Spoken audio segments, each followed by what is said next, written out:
परमेश्वर ने जब स्वर्गदूतों को बनाया था, तब उनमें से प्रधान स्वर्गदूत ने पाप किया। वह पवित्र पर्वत पर रहता था। उसने घमंड में आकर परमेश्वर के स्थान को ही प्राप्त करने की बुरी इच्छा की, जिस पाप के कारण उसे, जिसका नाम लूसीफर था, गिरा दिया गया। बाद में वह शैतान हो गया। उसके साथ उन तमाम स्वर्गदूतों को भी नीचे गिरा दिया गया जो उसके साथ हो गए थे। यहेजकेल 28, 13, 14। बाइबल में शैतान के अनेक नाम हैं। इसे बालजबूल, भोर का तारा, यशायाह 14, 12 और इस संसार का राजकुमार और ईश्वर भी बोला जाता है। 2 कुरु 4, 4। शैतान के 10 कार्य। 1. शैतान झूठ बोलता और संदेह पैदा करता है। यूहन्ना 8:44। बाइबल बताती है शैतान झूठा है, बल्कि झूठ का पिता है। उसने प्रारंभ से ही हव्वा से झूठ बोलकर उसे पाप में गिरा दिया था और वह तब से आज तक झूठ बोलता आ रहा है। इसलिए जब किसी व्यक्ति के अंदर यदि दुष्टात्मा आता है और उसे सताता है, तब उस व्यक्ति से अर्थात शैतान से बातें नहीं करना चाहिए, क्योंकि वह झूठ बोलकर कि मैं उस व्यक्ति की आत्मा हूं और वो मर गया था, उसका प्रेत हूं, ऐसा बोलकर लोगों को भ्रम में डालता है। क्योंकि वह झूठा है, वह केवल शैतान है और उसे यीशु के नाम से उसमें से डांट कर निकालना है। 2. शैतान अविश्वास की ओर धकेलता है। इब्रानियों 3:12। संदेश का उपचार। यदि परमेश्वर के वचन के द्वारा न किया गया तो यह अविश्वास की ओर ले जाता है। शैतान पहले लोगों के मन में परमेश्वर के वचन और उसकी प्रतिज्ञा के प्रति संदेह पैदा करता है, और उस संदेह को धीरे धीरे झूठी बातों से पक्का करते करते वह एक व्यक्ति को विश्वास से हटा ले जाता है। 3. शैतान विश्वासियों दोष लगाता है। प्रकाशित वाक्य 12:10। शैतान का काम है दोष लगाना, और इस रीति से वह चाहता है कि कोई भी व्यक्ति स्वर्ग राज्य का वारिस न बन सके। उसने अय्यूब पर भी दोष लगाया। उसने कहा, क्या वो तेरा भय बिना लाभ के मानता है? अय्यूब 1:9। 4. शैतान पाप करवाता है। 1. यूहन्ना 3:8। बाइबल कहती है जो कोई पाप करता है वह शैतान की ओर से है, क्योंकि शैतान आरंभ ही से पाप करता आया है। परमेश्वर का पुत्र इसलिए प्रकट हुआ कि शैतान के कामों को नाश करे। 1 यूहन्ना 3:8। वह हजारों वर्षों से लोगों को पाप में गिराने में अभ्यस्त हो चुका है। उसे मालूम है कौन किस पाप में गिर सकता है। 5. शैतान संगति से दूर करवाता है। मत्ती 13:27। यहूदा इस्करियोती के उदाहरण से देखते हैं किस प्रकार शैतान उसमें समाकर उसे प्रभु की संगति से दूर ले गया, और जब वह संगति से दूर हुआ तो प्रभु यीशु को पकड़ दे दिचवाने का षड्यंत्र करने लगा और विरोधियों के साथ मिलकर और धन के लालच में फंस गया।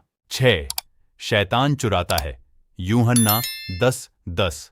जिस प्रकार एक चोर रूप बदल बदल कर और छिप छिप कर चोरी करते हैं, उसी प्रकार शैतान भी चोर के समान धोखा देता और हमारा विश्वास चुराता है।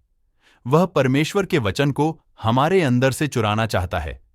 वह एक विश्वासी के जीवन से उद्धार का आनंद को चुराता है। 7. शैतान जीवन को नाश करता है। मरकुस 5:1-20। झील के पार गिरासेनियों के देश में एक ऐसे व्यक्ति को पाते हैं जो शैतान, दुष्ट आत्माओं से ग्रस्त था। वो कपड़े डाहे नहीं पहनता था, परिवार और समाज से अलग कब्रों में रहा करता था। उसे सांकलों से बांधा जाता था, लगातार खुद को पत्थरों से घायल करके चिल्लाता रहता था। यदि प्रभु यीशु अपनी दया से समुद्र पार जाकर उसे नहीं बचाते तो उसका पूरा जीवन शैतान के द्वारा भयानक रीति से नाश हो जाता। मरकुस 5:1-20। 8.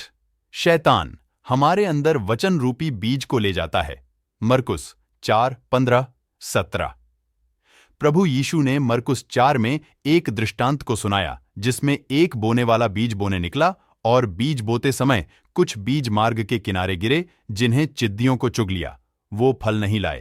प्रभु यीशु ने बताया इसी प्रकार परमेश्वर का सामर्थी वचन हमारे जीवन में भी गिरता है, लेकिन वो शैतान जानता है यदि वह बीज जड्डीएच पकड़िएच लिया तो फिर वह व्यक्ति पूरी रीति से बदल जाएगा। 9.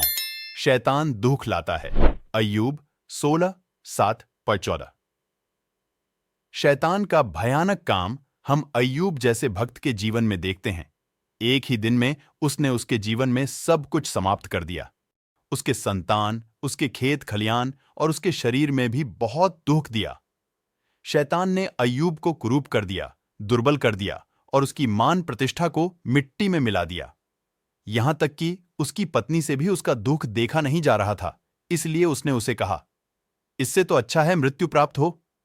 अय्यूब 16 सोरा 7 14। 10 शैतान प्रलोभन देता है। लूका 4:3। शैतान हजारों वर्षों से लोगों को प्रलोभन और लालच देकर लोगों को उनके विश्वास से गिराता आया है। वह परमेश्वर के वचन को असफल करना चाहता है। उसने यीशु मसीह के पास जाकर उसकी परीक्षा लेना चाहा। प्रभु यीशु मसीह को सारी दुनिया का वैभव दिखाकर देने का प्रलोभन दिया और कहा, मुझे दंडवत कर तो यह सब कुछ मैं तुझे सौंप दूंगा। वह आज भी प्रभु के विश्वासियों को ऐसे ही अनेक प्रकार के प्रलोभन देकर गिराना चाहता है। वह इसके लिए शाम दाम दंड भेद सबका इस्तेमाल करता है। लूका 4:3। शैतान का सामना कैसे करें? आत्मा की तलवार जो परमेश्वर का वचन है और आत्मा में प्रार्थना करना। यदि ये सब हथियार हमारे पास हैं और हम इनका इस्तेमाल करते हैं तो विजयी हमारी होगी। इफिसियों 6:13-18।